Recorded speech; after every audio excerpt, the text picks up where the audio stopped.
Чем отличается наше традиционное духовно-религиозное мировоззрение Асса, Дин, от других религий, их мировоззрений?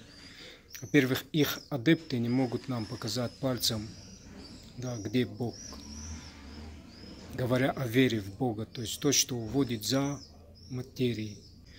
А мы можем, это прежде всего солнце, свет, природа, природные стихийные царства, то, что нас окружает. И мы с вами, люди, как частицы одного единого целого, часть этого бытия.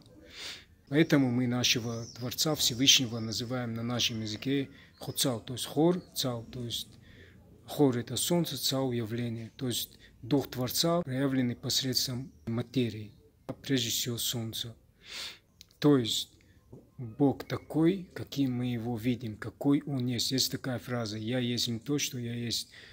Это и говорят сами адепты других религий, что Бог есть то, что везде во всем. Вот это и есть везде и во всем.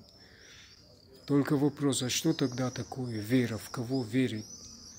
Вера, уводящая от сути, от того, что есть, от Бога такого, какой Он есть. У нас такого нет, это у нас знание, то есть видение, ясновидение, яснопонимание, то есть то, что нас окружает, и то, что в нашей культуре заложено, это знание о бытии силы творения.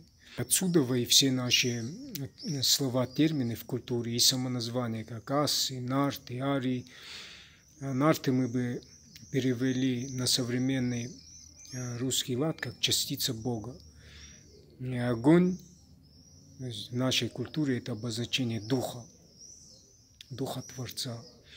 Многобожие – это есть то, что мы называем силой творения, наши первоэлементы, частицы, от которых в каждом из нас заложены потенциалы. Вот в чем разница